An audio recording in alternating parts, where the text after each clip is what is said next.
Good evening, this is News Mongolia. I'm Stockholm in the MNB World studio. For our top stories, 1,920 new cases of COVID-19 confirmed on Thursday, 15 additional deaths reported. A working group to intensify trade and economic cooperation with China was established.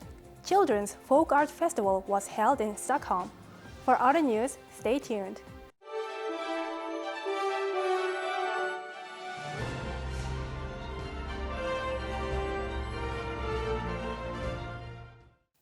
The Ministry of Health reported that 1,920 new COVID-19 cases were confirmed on today, and 15 people have died.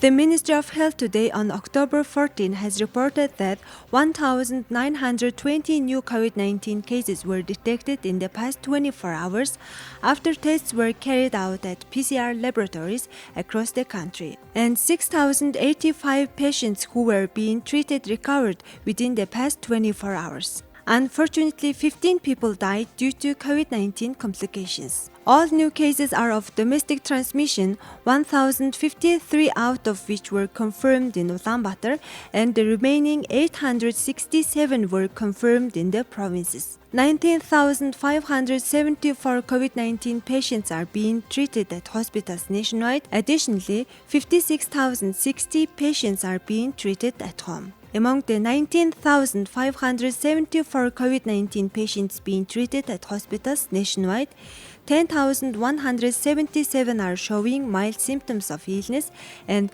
360 are in critical condition. Currently in Mongolia, 2,253,306 people have received their first COVID-19 vaccine dose nationwide, and 2,135,108 people have received a second dose of vaccine. 35,108 people have received a second dose of vaccine. The regular cabinet meeting was held on October 13th, and a number of decisions were taken. Notably, a working group was established to intensify trade and economic cooperation with China.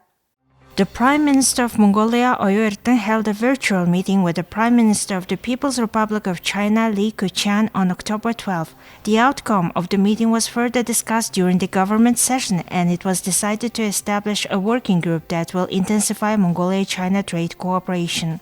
The working group will be chaired by the Minister of Finance, Chidren, while the Minister of Road and Transport Development, Halter, the Minister of Mining and Heavy Industry, Yondong, the Minister of Health, Inkbolt, the Mayor of Ulaanbaatar, Somyabatar, and other government officials have become members of this working group.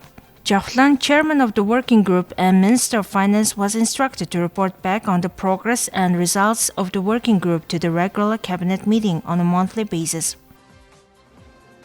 The third meeting of the Mongolia-China Joint Council for Mineral Resources, Energy and Infrastructure Cooperation is scheduled to be held virtually on the October 15th. The Council is a cooperation mechanism aimed at planning and developing comprehensive cooperation between Mongolia and China in key sectors such as mineral resources, energy, and infrastructure, and supporting the joint implementation of major projects in these areas. The meeting will introduce major projects that the government of Mongolia is interested in implementing with China, and to discuss ways to intensify the implementation of some other projects.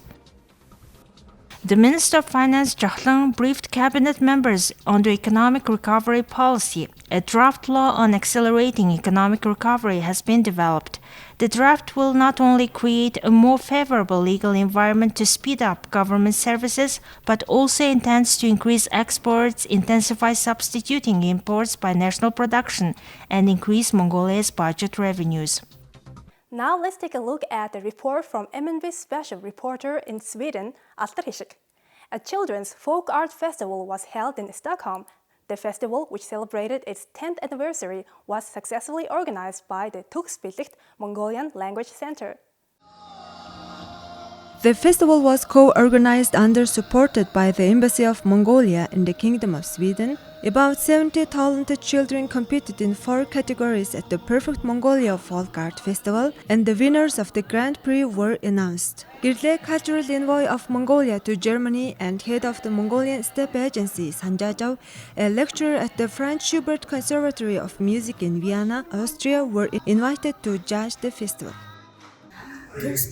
When I was asked to judge and take part at this folk art festival, I accepted this invitation with pleasure.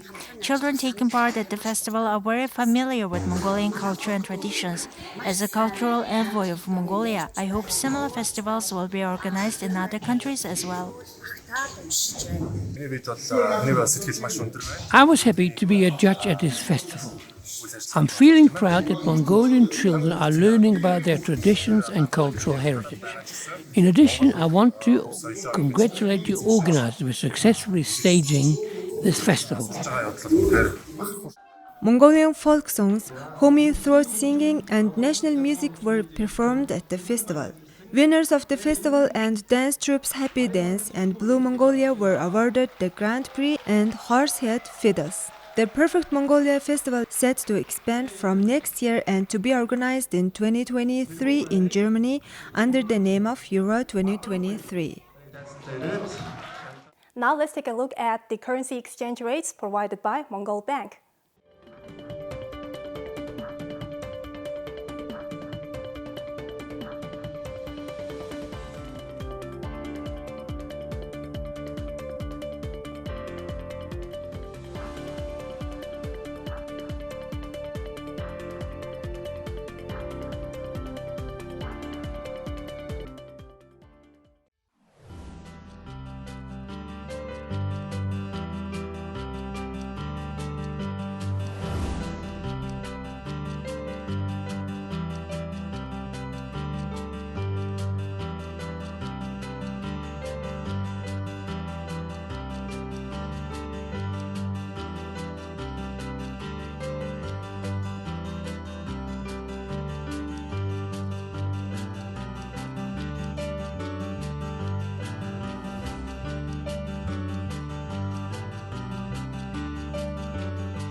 This is it for today. Thank you for staying with us.